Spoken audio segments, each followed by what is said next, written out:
we're getting into the NBA, guys.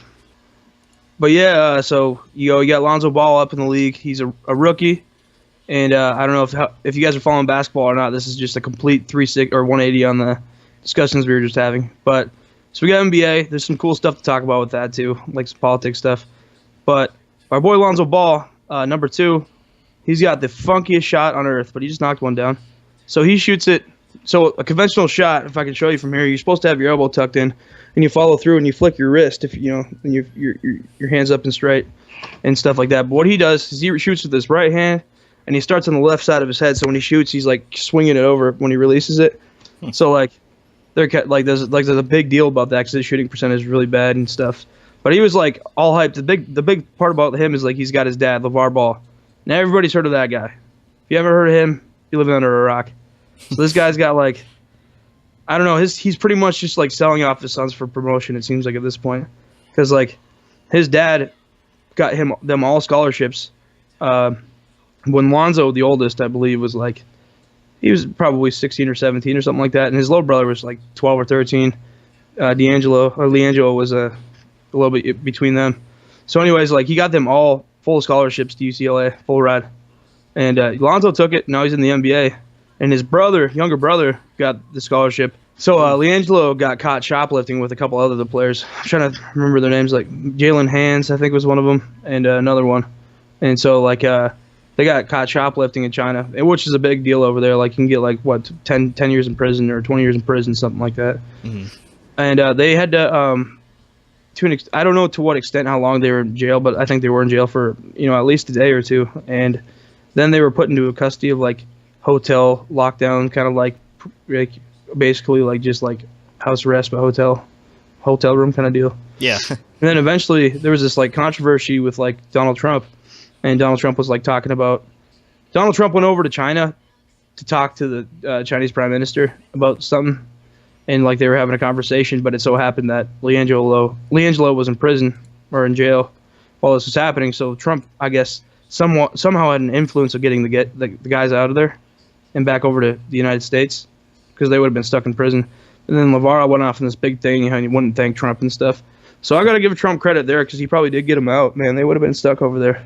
I was going to talk about the like medical marijuana, how like in California, like they have the medicinal marijuana, and they were trying to push that for like athletes and stuff like that. So I guess one thing I could brush on real quick is I personally would know firsthand. I think that when you play a sport or something like that and you smoke a little bit, I think that it's really relaxing for your body.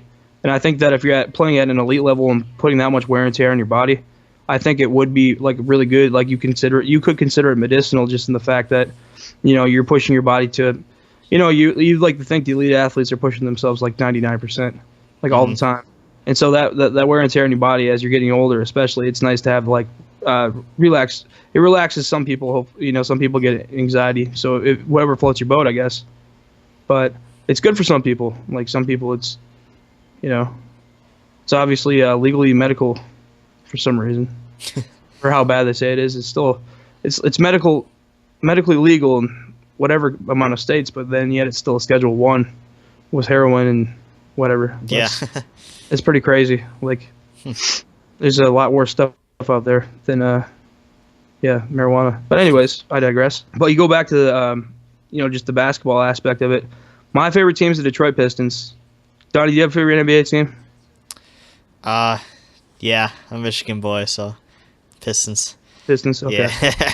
So I rooted back for me in 2004 when they won the championship. It was badass. The thing about that was so good about them, long story short, was they didn't have a whole bunch of all-stars. They were just like to an extent they were all really, really good players. But when they were together, they just created a really good team that was like a championship tier. They didn't have like a franchise player necessarily. Mm-hmm. I mean, they all kind of were. Like when one would leave, and then when it was only 4 of them left, like they were kind of more powerful. They were more the big 4. So when it was down to just the last one, it was the franchise player. The one that was kind of the captain. So they sucked for a really long time. They are looking good this year. Their record's not great, but they're like, I think 6th or 7th, and I'm kind of curious what it is. Either 6th or 7th, I think, in the East, which would, if they get 8th, they can't do it. No way. But if they get in like 5th, they can make it to the Eastern Conference Finals. I'm calling it right here. Pistons are going to sneak right in, and they're taking the Eastern Conference Finals. So if anybody sees this, Calling it right now. I'm calling it right now. Done. And if the Pistons don't make it, I would say it's going to be a tight battle between the Celtics and the Cavaliers. But I think if the Pistons were going to win it, they'd probably have to take it against the Celtics. I think LeBron James is a monster. But I think he can be tamed against a good team, and I think Celtics are the better team. But that being said, the Pistons are younger and the Cavaliers are older. The Celtics are a good seasoned team, but they're also young. Like they have great coaching. They have great role players. They've got a rookie, which I think is going to be Rookie of the Year. His name's Channing Tatum, and he's really good. He should have honestly. I think he should have won Summer League MVP over Lonzo Ball. Lonzo just was a little more flashy with his passes, so he got a little more credit on that, I guess. He was good too. He put up good numbers. Don't get me wrong. He still looked really good in the Summer League.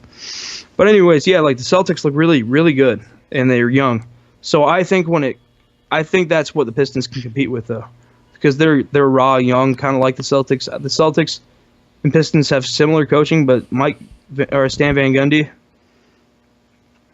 his issue is like he really likes to stick with one big man as a franchise player. And so he's got this guy named Andre Drummond, 7 foot. He's a beast, don't get me wrong. But he just doesn't seem like he's in it to win it anymore. Like he's been on the team for like 6 years. You know, like they sucked the whole time he was there. They were always the team that was like, oh, the Pistons are looking pretty good this year. Oh, they suck. And like they just drop off halfway through the season. Like it happened. Like I swear to God, that happened probably 3 or 4 years. And it happened when Greg Monroe showed up. It happened when Andre Drummond showed up. It happened for a split second when Allen Iverson. You probably heard of him, AI. When he showed up, like all these times when, you know, and that was back, the AI thing was a long time ago. That was back right when the Pistons were starting to get really bad. But long story short, in the West, you got Golden State, you got Houston Rockets. So my favorite team in the West right now is the Lakers. And I already kind of explained that. You got 3 rookies that are all in the rotation.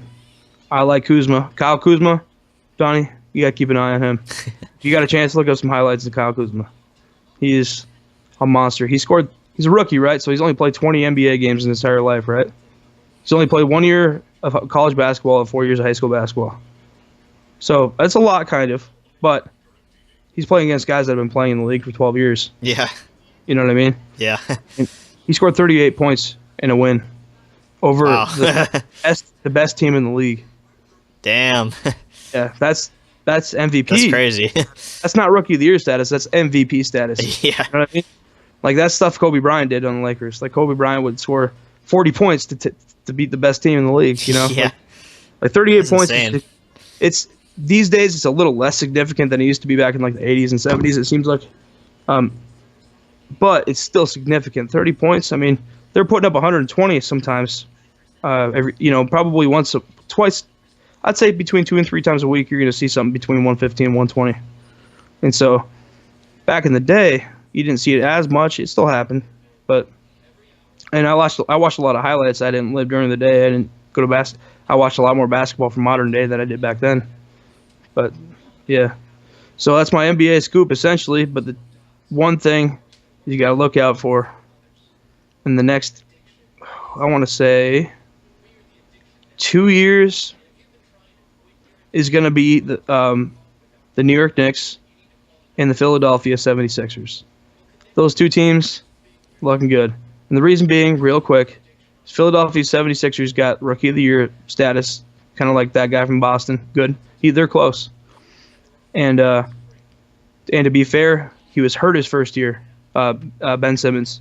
He was hurt his first year, so he was kind of like an equivalent of like a red shirt or gray shirt in basketball, where they give you a year of scholarship still, just because you're hurt or you're not ready to play on the team. Yeah. So we got that, and he's playing incredible. And he's got this guy named Joel Embiid. He's incredible. I mean, for his size, he's just like 7 foot, right? And he can break people's ankles, cross them over and stuff. And he can just but he's still big. He's got that you know how like some people are like long, skinny, athletic, 6'11", and some people are like football 6'11", where they're just like beefy and they're just like built like a basketball player because they need to be. Yeah. Like like true centers, like the big men. He's like one of those, but he somehow has that little extra. He has that like latency. He can cover that somehow. Like he covers the spread on his decision making quicker than those big guys do. He can somehow think a little bit ahead of everybody and pass the ball just that much earlier. And he's really, really good worker. But he got hurt for a long time. Now he's finally back in the rotation, putting in some really healthy minutes. So those guys watch out for them. New York Knicks. You ever heard of Carmelo Anthony? Carmelo Anthony is poison, if you ask me. And people are going to hate me for saying that because everybody likes him and shit. I don't like Carmelo Anthony. I think he's not overrated by any means because he's a good player, but he's not a championship tier player. Because he's not a team-winning player. He doesn't play for the team. He plays for himself. He's the type of guy that I used to have on my basketball team, honestly. I'm sorry, guys. That I didn't like it. They go after the game. The first thing they would do, even after we lost the game, I'd be sitting there all bummed out about losing. They were running past me in the locker room. Hey, coach, what were my stats? I'm like, what the? Like that kind of stuff bugged me, So, like, those are the two teams to watch out for because Carmelo Anthony is gone. So the Knicks traded. How did that work? Was it a three? It was a 3-team trade, I think, between Oklahoma City Thunder. Anyways, Carmelo Anthony got traded to Oklahoma City, and then Oklahoma City traded this guy named Cantor. He's very good, and he's like so underrated. He's like the type of guy that, like, every single play, he's like tenaciously playing by play. He's not that type of guy like I'll get it next time kind of guy. Like that's what I think Carmelo is. This guy's like fucking locked in.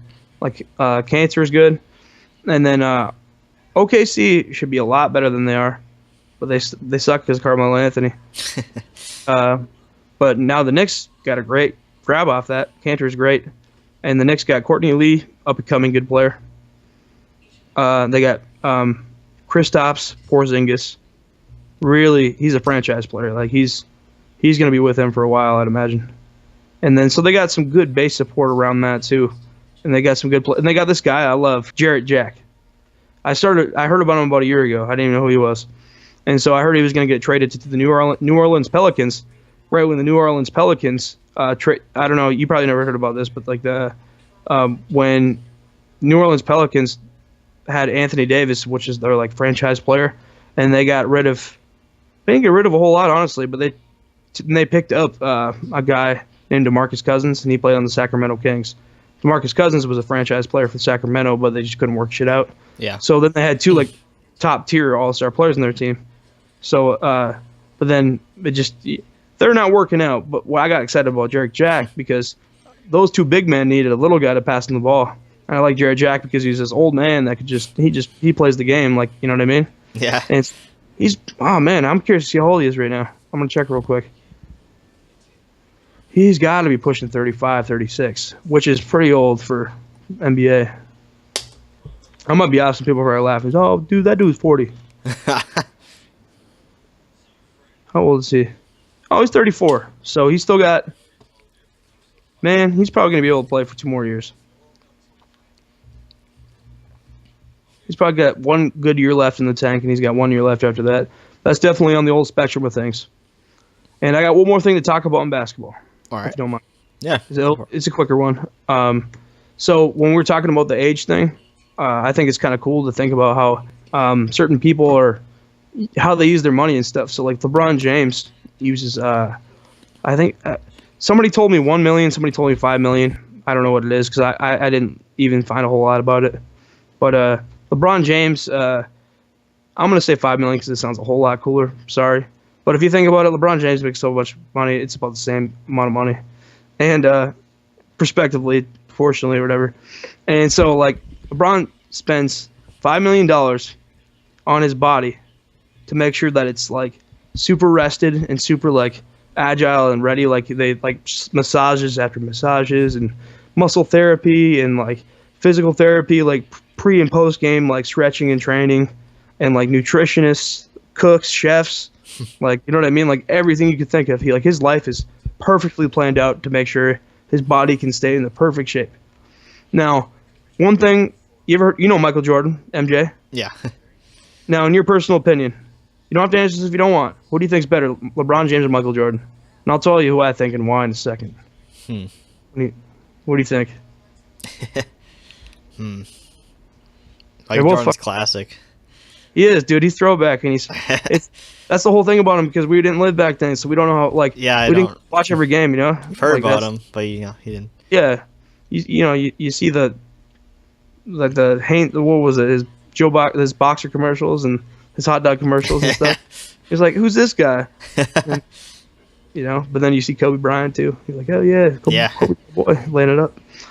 But what would you pick?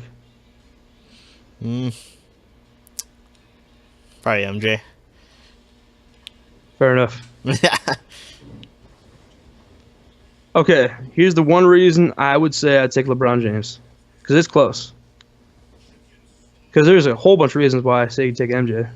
But there's one very important reason why I'd take LeBron. Is because Michael Jordan's done. LeBron James is still he's old-ish. He's not old, he's old-ish. He's getting there. He's like a year out of his prime, I'd say. Maybe a year and a half. And so I might be wrong there. I'd like to hear what people think. So if anybody sees this, call me out. But that being said, I'm interested at thinking about how LeBron takes care of his body so well. I don't think Michael Jordan had that intuition or the technology. Honestly, 20-year difference to take care of their body the way they did. They didn't know as much. I know for a fact, like LeBron's, he's a dominant. He's a beast. Michael Jordan did win a lot more rings. Point being, LeBron still got time. The question is, how much time can he get from all that treatment, all that therapy, all that money he puts into it? I wonder how much he can stretch father time. Yeah. There's still a limit to how much a human body can take no matter what you do to it. It just... Right. And it's interesting, too, because there is that, and then there's also the other side to, man, I don't want to get it wrong. Was it Kareem Abdul-Jabbar? I think it was. He got in, you ever heard of him? Yeah. Yeah, so he played for the Lakers forever, and I can't remember who else he played for. He might have been I think he played for one more team. I can't remember who it was. So Kareem Abdul-Jabbar, nasty hook shot. I do the same exact hook shot. Kareem Abdul-Jabbar, he played on the Lakers forever, and then he retired, I believe. Now, I can't remember if he was retired or not. And then he got into debt, so I'm assuming he did retire. And then I think he had to come out of retirement. And then he came back and played on the Lakers for a few more years to get himself out of debt. Now he's successful off the chain now. Now he's just hanging out. But I'm sure he does a lot more than that. I'm just kind of kidding. But like you see him on a commercial, it's like, oh, it's Kareem. He looks like a nice guy, So he was in debt. So he had to stick it out in the league, even though he probably didn't physically want to. Like, his body was probably pretty physically ready to go in his prime. And he was just like, because he's 7 foot, Like, if you're 7 foot, your body goes a little quicker than somebody that's 5'11". And so you'll see some of those guys. There's exceptions for sure, and it's not all about the size either. It's about how you take care of yourself and stuff too. But there's guys that have been in the league for a long time, and they survive because they're 6'3" and not 7 foot. They stay greater longer because, like, if you watch, a lot of it has to do with coaching too. But if you watch the San Antonio Spurs, my favorite team of all time franchise-wise, like how long they can keep up, how good they are. They have such a good coach, and they have good coaching. But Greg Popovich, if you haven't watched him coach a game, watch it, because he's appeared as the assistant coach for the Olympic team so many times with Mike Krzyzewski, and he's coached San Antonio to a dynasty, right? So they had this dynasty where they were great for 8 years. So all these guys are getting kind of old. Yeah. And then one of the guys that got old retired. He was a 7-footer, Tim Duncan. And 6'11", maybe. So sorry, guys. And so Manu Ginobili and Tony Parker were part of that dynasty. Tony was kind of younger, and Manu Ginobili was getting in there, but he wasn't. He was probably in his prime when Tim Duncan retired, maybe a little bit older than his prime. But now he still plays today. Both of them still play. And Manu Ginobili's a dinosaur. But he won, he's got 2 game winning shots. And you know what I mean? They won. If he missed that shot, they would have lost. You know what I mean? He's got 2 of those. He's contributed every game. Tony Parker's been hurt, but he's coming back and playing pretty good. And so it's crazy how you can extend the life on people based off of not only taking care of your body, but how to coach and play people. Just like with how the hell is Tom Brady still playing at the level he's playing? Yeah. It's only because Mike Belichick knows how to,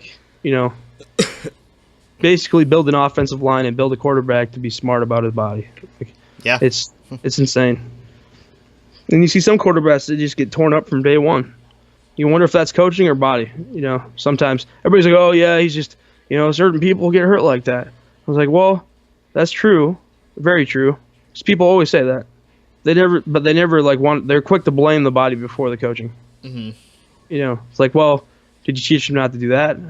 Well, I don't know how much of that conversation actually happens, to be honest with you. That's pretty much wrapping up the NBA, though. So, long story short, I love the Pistons. Check out Lonzo Ball. Keep an eye on the Philadelphia 76ers. Keep an eye on, what was the other team I said? The New York Knicks. Another couple teams to keep an eye on are OKC, because I think they're going to keep getting worse and worse until they trade Carmelo Anthony. Dallas Mavericks, I want to see how they do without Dirk Nowitzki on the basketball court because he's getting old. And that's about a wrap, man. That's about it. Who do you think's better, LeBron James or Kobe Bryant? Yeah, let us know in the comments. Michael Jordan, LeBron James, Kobe Bryant. Put them all in there. That's fair enough. The big debate. Got anybody else? The big debate. Hey, Donnie, a little trivia for you. How many points do you think it was the most points scored in a basketball game? In a real NBA basketball game? Like by one, like a team or one player? One player. One player. And I know both of them too, so we'll do that one second. But by player. By player? One player. 70? More? 101. Holy shit. Wilt Chamberlain. Wow. He's a beast, man. What Kobe was the put up total 70 score for that game? It was like I would imagine, I can't remember what the score was. I imagine it was in the 140s, 150s. But that was back over the transition where the league was getting a little more balanced in terms of diversity and getting the right players in there. Not like being all like white league. Like getting not oppressing the players that were better because they were black, So Wilt Chamberlain kind of snuck in there early and beat the shit out of a bunch of people that suck. So that's why they don't say he's the best all time, You seriously do have to take that into credit because it makes a big difference.